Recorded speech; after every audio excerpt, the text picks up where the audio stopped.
क्या तुम भी क्लास 10th में ऐसा टाइम टेबल बनाते हो? तो इसे एरोप्लेन बनाकर उड़ा दो, क्योंकि ये टाइम टेबल फॉलो ही नहीं होता। इसलिए आज मैं टॉपर से पूछकर आपके लिए ऐसा एक रूटीन लेकर आया हूँ जिसको आपने फॉलो कर लिया तो 95% आएंगे ही आएंगे। तो hello everyone, my name is Aditya. मैंने बहुत सारे टॉपर से बात की, उन्होंने बताया कि वो लोग टाइम वाइज टाइम टेबल नहीं बनाते, वो लोग टारगेट वाइज बनाते हैं। एग्जाम्पल ये समझ लो, जैसे देखिए, अब दुनिया में जो भी इंसान रहता है, जो भी दुनिया में एग्जिस्ट करता है, हर किसी के पास 24 आवर्स होते हैं। किसी को 22 या 23 आवर्स नहीं मिलते, हर किसी को 24 आवर्स मिलते हैं। ओके, अब इसी में देखना, 24 आवर्स में कहा गया है कि 7 घंटे की नींद लेना बॉडी के लिए इनफ है। इससे ज़्यादा नींद लेने से कोई बॉडी को फ़ायदा नहीं है, इससे कम नींद लेने पर बॉडी को नुकसान भी है। तो 7 घंटे की नींद हर किसी को लेनी चाहिए। सो मैं वो तुमको भी रेकमेंड करूंगा कि तुम भी 7 घंटे की लो। ओके, अब इसी में 3 घंटे तुम क्या करो, ये 3 घंटे तुम्हें देखो फ्रेश होना है, सुबह टूथपेस्ट करना है, उसके बाद नहाना है, उसके बाद नाश्ता करना है, फिर खाना पीना है। तो तुम पूरे दिन में जो नहाते हो और फ्रेश होते हो, खाते हो, और या फिर घर का कुछ, मान लो घर वालों ने कह दिया आज मोमोज खाने हैं, मोमोज लेके आ जाओ, तो ये भी इसी के अंदर टाइम जोड़ लो, क्योंकि मैंने 3 आवर्स दिए हैं। एक बात बताओ, अगर तुम फ्रेश भी होते हो, मुश्किल से टूथपेस्ट करोगे, उसके बाद 2 नंबर जाओगे, आधा घंटा लगेगा। आधा घंटा लगेगा। आधा घंटा के बाद नहाने जाओगे, 15-20 मिनट लगेंगे। कितना हो गया? 50 मिनट्स हो गए। उसी में तुमने ब्रेकफास्ट कर लिया, 10 मिनट में हो जाएगा, 1 घंटा हो गया। 1 घंटे के बाद तुम्हें सुबह और शाम का खाना खाना है, वो 1 घंटे में खा लोगे ना। सुबह आधा घंटा लगेगा, शाम को आधा घंटा लगेगा, 2 ही घंटे हुए ना। मैंने 3 घंटे दिए, क्यों दिए? जिससे इन 3 घंटों में मान लो तुम्हारी इच्छा हो रही है आज मोमोज खाने जाऊंगा, तो उसका टाइम कहाँ है? उसका टाइम भी इसी में ऐड कर दिया है। घर वालों ने कह दिया जाओ आज मैं खाऊंगा मोमोज, लेके आओ, तो उसका टाइम भी इसी में ऐड कर दिया, इसलिए ये 3 आवर्स दिए। ओके, अब यहाँ पर तुम स्कूल जाते हो, ट्यूशन जाते हो। स्कूल तुम्हारा 8 घंटे का है, ट्यूशन तुम्हारी 2 घंटे की है। बहुत ज़्यादा मैंने ले लिया है, किसी की नहीं होंगी तो अपने हिसाब से मैनेज कर लेना, ठीक है। तो ये तुम्हारे 10 घंटे यहाँ हो गए स्कूल और ट्यूशन में, 10 घंटे यहाँ हो गए, 10 घंटे यहाँ हो गए। ये 20 आवर्स में मतलब नहीं है तुम क्या करते हो, तुम कुछ भी करो 20 आवर्स में। ये 20 आवर्स में तुमको इतना करना है, यहाँ से लेके इतना, समझ गए। अब बचे हुए जो तुम्हारे 4 घंटे हैं, ये 4 घंटे बस तुमने अगर जी और जान से मेहनत कर ली, सेल्फ स्टडी कर ली, तो 95% प्लस तो जरूर आएंगे, समझे। तो ये 4 घंटे जो हैं, इनमें तुम्हें सेल्फ स्टडी करनी है। मैंने बहुत ज़्यादा अच्छा तुम लोगों को रूटीन बता दिया कि देखो 7 घंटे तुम सोओगे, 10 घंटे तुम्हारी स्कूल हो गई, ट्यूशन हो गई, और 3 घंटे में तुम खा पी लो, नाश्ता कर लो, सब आराम से कर लो। मैंने बहुत ज़्यादा टाइम दे दिया, तब भी 4 घंटे बचे। अब इससे ज़्यादा अगर अपने आप से मक्कारी करोगे ना, तो फिर कोई नहीं बचाएगा तुमको, इतना याद रखना। हाँ, अब देखो, बहुत बहुत ज़्यादा प्रॉब्लम ये है कि तुम लोग क्या करते हो ना, टाइम वाइज बना लेते हो। जैसे 6 से 7 मैं ये करूँगा, 7 से 8 ये करूँगा, 9 से 10 ये करूँगा। बाद में प्रॉब्लम क्या होती है, जब तुम करने जाते हो ना, तो तुमको पता लगा मुझे 11 बजे से पढ़ना स्टार्ट करना था, घर वालों ने कह दिया बेटा आलू के पराठे बनाने हैं, धनिया ले आओ जाके बाजार से, तो तुम धनिया लेने गए, 10-15 मिनट लग गए। लो भाई, अब 11:15 हो गया, तुम कह रहे मैं अब नहीं पढ़ूंगा, मैं कल से पढ़ूंगा। फिर वो कल कभी नहीं आता। मान लो तुमने कल स्टार्ट करा, कल भी यही प्रॉब्लम हुई, तो ऐसे कभी नहीं पढ़ पाओगे, हैं, ऐसे कभी नहीं पढ़ पाओगे। अब मैं ये भी नहीं कह रहा कि तुमको यही फॉलो करना है, क्यों? क्योंकि स्टूडेंट के मन में अब एक सवाल ये है कि भैया मुझको ये 4 घंटे पता कैसे लगेंगे, ये 4 घंटे पता कैसे लगेंगे। अब मान लो मुझको रैंडम कहीं पर भी समय मिल रहा है, मान लो कहीं 10 मिनट मिल रहा है, तो क्या वहाँ पढ़ने बैठ जाऊँ? तो उसके लिए मैंने एक आप लोगों को उपाय बताया कि तुम लोग क्या करो, तुम लोग बनाओ सैंपल टाइम टेबल। अब तुम कहोगे ये सैंपल टाइम टेबल कैसा है भाई?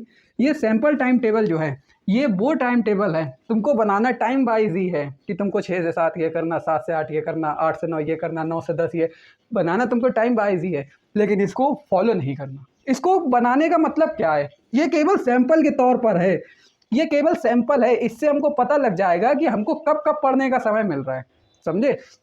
मान लो तुमने सुबह 6 बजे से 6:30 रख दिया कि मुझको फ्रेश होना है, 6:30 से 7 रख दिया नहाऊंगा, नाश्ता करूंगा, 1 घंटा हो गया। अब उसके बाद तुमने देखा 7 बजे के बाद मुझे कोई काम नहीं है, कोई काम नहीं है, स्कूल के लिए तैयार हो गए, स्कूल गए, स्कूल से 2 बजे आए, 2 बजे के बाद तुमने 2 से 2:30 खाना खा लिया, 2:30 से 3 और 3 से 4, ये 1.5 घंटे का समय बचा, तुमने यहाँ पर पढ़ाई कर ली। 4 बजे के बाद तुम कोचिंग चले गए, 4 से 6 कोचिंग हो गई।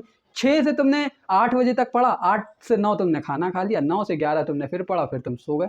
तो इस हिसाब से तुम्हें एक सैम्पल टाइम टेबल बनाना है अकॉर्डिंग टू टाइम। टाइम के हिसाब से एक बना लो कि 6 से 7 ये करना, 7 से 8 ये करना, ये बना लो। उससे तुमको एक मोटा मोटा आइडिया हो जाएगा कि मुझको सेल्फ स्टडी का समय कब मिल रहा है, मुझको क्या काम कब करना है। मतलब मेरा कहने का मतलब ये है कि तुमको वो टाइम वाइज फॉलो करना नहीं है, फॉलो तुमको ये वाला करना है बस। उससे तुमको थोड़ा रिलायबिलिटी मिल जाएगी कि मुझको कब कब पढ़ने का समय मिलता है, मोटा मोटा आइडिया हो जाएगा। समझ गए?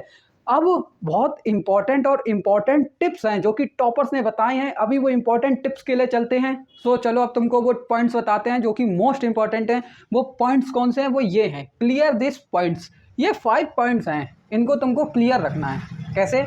जैसे मैं बता दूं, कोई एक बच्चा है, कोई नाइट में या कोई मॉर्निंग में ज़्यादा एक्टिव रहता है। मैं क्या हूँ, मैं सुबह सुबह ज़्यादा एक्टिव रहूँगा। मेरी बचपन से आदत है कि मैं सुबह 5 या 4:30 बजे उठ जाऊँगा, मुझे इससे ज़्यादा सोना नहीं आता, समझे? तो मैं मॉर्निंग वाला स्टूडेंट हूँ भाई। और कोई होता है नाइट वाला, किसी को रात में 12-1 बजे तक जगना अच्छा लगता है, तो वो नाइट वाला है। तो तुम्हारा जो भी तुम स्टूडेंट हो, पहले तो वो क्लियर कर लो, तुम नाइट हो या मॉर्निंग हो, ठीक? नाइट हो या मॉर्निंग हो, ठीक? तो तुम जो भी हो उस हिसाब से तुम पढ़ाई करो, ठीक है? सेकेंड है एक्टिव टाइम। एक्टिव टाइम का क्या मतलब है? एक्टिव टाइम का ये मतलब है जब तुम ज़्यादा एक्टिव हो तो वो एक्टिव टाइम है। इस एक्टिव टाइम में तुमको बोरिंग सब्जेक्ट उठाना है, बोरिंग सब्जेक्ट लाइक एसएसटी, क्योंकि मोस्टली बच्चों को एसएसटी ही बोरिंग लगती है, मुझको खुद लगती थी, ठीक? तो एक्टिव टाइम में तुमको बोरिंग सब्जेक्ट पढ़ना है, एसएसटी, ओके? और थर्ड है तुम्हारा सेट टारगेट वीक वाइज। तुमको टारगेट सेट करने हैं। कैसे? वीक वाइज, हफ्ते बाई हफ्ते। तुमको संडे का दिन मिलता है, संडे वाले दिन तुम कुछ मत करो, टारगेट सेट करो कि मुझको अगले हफ्ते कितना पढ़ना है मैथ्स में, कितना एसएसटी में, कितना मैथ्स में, ओके? और फोर्थ बताने से पहले मैं तुमको ये बता दूं, तुम्हारे ऊपर कोई जोर जबरदस्ती नहीं है। तुमने वो सैम्पल टाइम टेबल बनाया, उससे तुमको पता लग गया तुमको कब कब पढ़ने का मन है। अब तुम ये मत डिसाइड करो कि मुझको 4 से 5 ये सब्जेक्ट पढ़ना है, 5 से 6 ये सब्जेक्ट पढ़ना, नहीं। तुमने पढ़ने का समय, उससे तुम्हें मोटा मोटा आइडिया लगा कि तुम सुबह नहीं, तुम शाम को 6 बजे फ्री होते हो, 6 से 8 तुमको पढ़ाई करनी है। तो तुम यहाँ पर कोई भी सब्जेक्ट मत डालो कि मुझको मैथ्स पढ़नी है या साइंस पढ़नी है या एसएसटी पढ़नी, नहीं। अगर तुमको उस समय बोरिंग फील हो रहा है तो तुम एसएसटी पढ़ लो।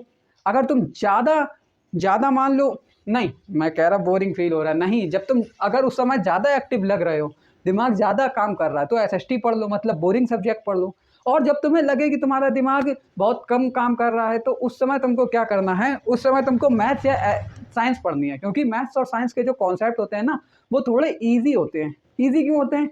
ईजी नहीं, मेरे कहने का मतलब ये है कि वो ईजी नहीं होते। जब तुम उनको पढ़ते हो ना, एब्जॉर्ब करते हो अपने अंदर, तो तुमको वो थोड़े ईजी लगने लगते हैं। होते तो वो खैर एक्सप्लेनिंग का तरीका हर किसी का मैटर करता है बाबू भैया। किसी ने अच्छा पढ़ा दिया तो तुम्हें समझ में आ गया, ठीक है? तो मेरे कहने का मोटा मतलब ये है कि तुमने जो टाइम स्टडी के लिए निकाला है, वहाँ पर सब्जेक्ट मत डिसाइड करो कि मुझको इस टाइम ये पढ़ना सब्जेक्ट, इस टाइम ये सब्जेक्ट पढ़ना, नहीं। तुम वो टाइम में स्टडी करो। तुम्हें बोरिंग फील हो रहा है, तुमको बोरिंग फील हो रहा है, तुम मैथ्स पढ़ लो, क्योंकि मैथ्स में क्या होता है, बोरिंग फील हो रहा है, सवाल करोगे रिफ्रेशिंग फील होगा, क्यूरियोसिटी आएगी कि ये आंसर कैसे आया। अब तुमको ज़्यादा एक्टिव हो, एसएसटी पढ़ लो, समझे? तो ये एक पॉइंट और याद रखना, ठीक? अब चलते हैं अपने फोर्थ पॉइंट की ओर। फोर्थ है study with flow. Study with flow का क्या मतलब? मान लो कभी कभी ऐसा होता है, मैं जानता हूँ कैसा होता है। मान लो तुमने साइंस खोला, साइंस का एक चैप्टर पढ़ा, चैप्टर 1, वहाँ पर तुमने केमिकल एक्वेशन बैलेंस करना सीखा, ठीक है? अब तुम्हारा मन हो रहा है, मान लो तुमने आज टारगेट सेट करा था, मुझको केमिकल एक्वेशन केवल बेसिक जानना था कि कैसे बैलेंस होते हैं। तुम्हें भैया मज़ा आ रहा है, तुम कह रहे हो मैं तो एडवांस लेवल का सीखूंगा कैसे होते हैं ये बैलेंस केमिकल एक्वेशन। तो यहाँ पर ये नहीं है कि तुम उसे छोड़ दो, नहीं, दिमाग मन लगा रहा है ना वहाँ पर, तो मन लगाते रहो जब तक तुम्हें पढ़ने में मज़ा आ रहा, पढ़ते रहो। साइंस का जितना आगे का करते जाओ। अब मोस्टली स्टूडेंट कहेंगे तो भैया फिर मैं मैथ्स और एसएसटी का कहाँ से करूँगा? तो एक बात तुम भूल रहे हो, उसके अगले दिन नेक्स्ट डे तुम साइंस के टारगेट सेट करते, उसी के आगे का तो करते कि मान लो तुमने आज केमिकल एक्वेशन बेसिक से बैलेंस करना सीख लिया, नेक्स्ट डे तुम करते हार्ड लेवल का, उसके नेक्स्ट डे तुम क्वेश्चन प्रैक्टिस करते। तो ये 2 दिन बच गए ना, तुमने आज पढ़ लिया, तो इन 2 दिन का जो समय है यहाँ पर तुम मैथ्स और साइंस का लगा दो, मैथ्स और साइंस एक्स्ट्रा पढ़ लो, समझे। तो ये नहीं है यहाँ, मतलब दिमाग का पूरा खेल है। दिमाग जब तुम्हारा कह रहा है ज़्यादा तुमको अच्छा लग रहा है पढ़ने में जो सब्जेक्ट, वही पढ़ते रहो। अगले दिन जो हैं वहाँ पर एडजस्ट करो, मैथ्स और साइंस वहाँ एक्स्ट्रा पढ़ लो, साइंस थोड़ी कम पढ़ लो, समझे। अब लास्ट वो है सबसे ज़रूरी, ब्रेक।